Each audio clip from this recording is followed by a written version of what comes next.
Hey, what up, legends? Rich Source here, and today we got some very horrible news on Overwatch 2. Apparently, the PvE is canceled on Overwatch 2, and this was literally the whole purpose of them creating the new Overwatch 2 was for this PvE mode.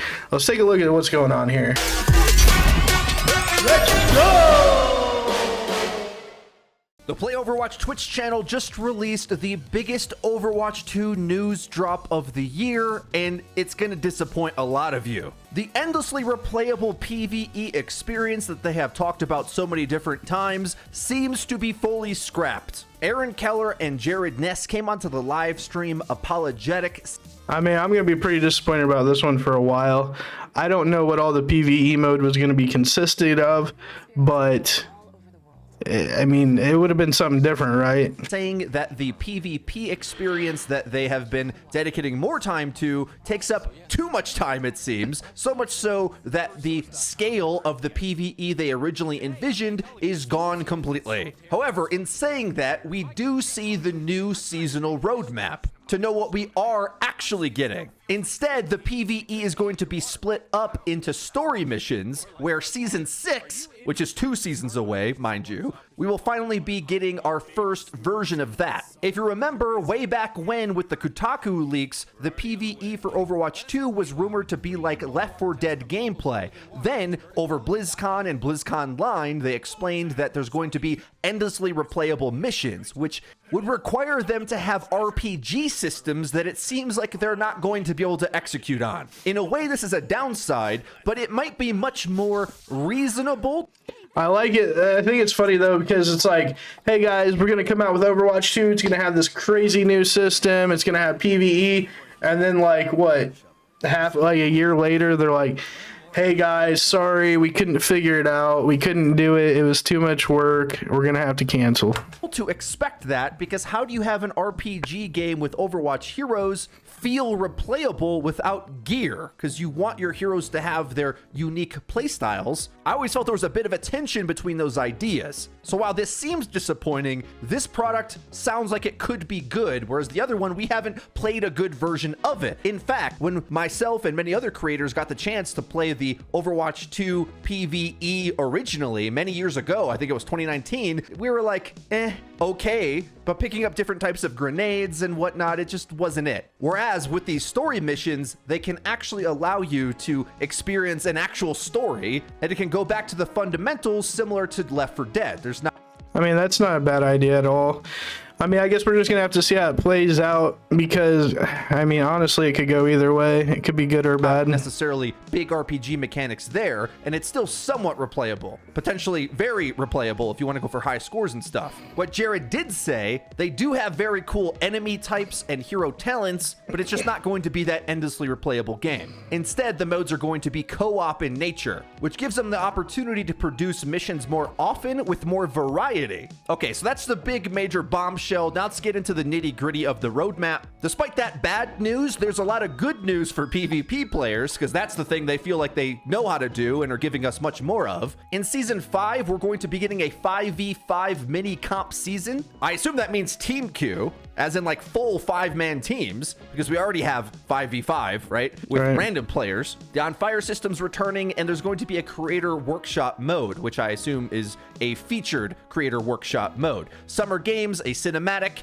and it seems like the theme is mischief and magic. So similar to Star Watch, Season 5 will be a fantasy setting, and now we get Quest Watch, which I'm not too excited for, since Star Watch was quite a disappointment for me, and I haven't even played Star Watch yet. It seems like my worry about that mode and the underdevelopment of PvE mechanics is kind of shaping up. I love a fantasy setting, and the setting and lore and characters, voice lines, all of that, skins, was great for Star Watch, but I sure hope Quest Watch is more interesting than just a repurposed map for a mode that was so bad they had to remove it. Jared said that Season 6 is their biggest release ever for Overwatch 2. There's a new support hero again, the co-op mission, story missions. Yay, more support heroes. But just what we need. Also, hero mastery missions, which will test your skills on a given hero, especially optimizing for things like aim. You'll be able to get high scores in this, and what I imagine is something like Doomfist parkour, but to the extreme level for different characters. You know, that was kind of specialized for him as a workshop mode. Well, I think it's pretty reasonable to say that they could make a more advanced version of that that really highlights different heroes' powers. Flashpoint is also a new game mode. I'm curious to know if they're going to remove one of them from competitive rotation. Does push get rotated out in Season 6? I don't know. They also didn't explain what Flashpoint is, but it sounds like, well, Flash is quick and point is a capture point, obviously. My best guess would be it would be something like Hardpoint from Call of Duty, which I actually think would be an amazing Overwatch mode, as long as the spawn system isn't too bad. Season 6, there's also firing range updates, I guess, whatever that means, player progression system, the Overwatch anniversary, and more. On to Season 7 and beyond. I believe Jared actually said the new tank hero would be Season 8, because there's always a break season between. So that's coming down the line. There's a new collaboration event, a limited time mode. Is that Dragon Ball Z or another anime? Seems likely. New control map, new winter event, new hero mastery missions, but these will be multiplayer in nature, which maybe some particular duos might be able to do those. That sounds actually kind of interesting too. A Roadhog rework, fan favorite modes return. Oh boy, we get a Assault only playlist, guys. I mean, what else could it be for a fan favorite mode to return? Or do they mean the seasonal modes, such as the ones in the winter event? Could be either one, honestly. But it would be very funny if the returning mode is one that they actually removed in the sequel, similar to Star Watch. Cinematic debuts, competitive mystery heroes will return, a lore codex, and a Sombra rework. Guys, that's everything for the upcoming roadmap for multiple months in a row. We know what the Overwatch 2 pipeline is going to look like. Are you disappointed that PvE is utterly revamped? Very. I just wanted to see it come out and at least try it, you know?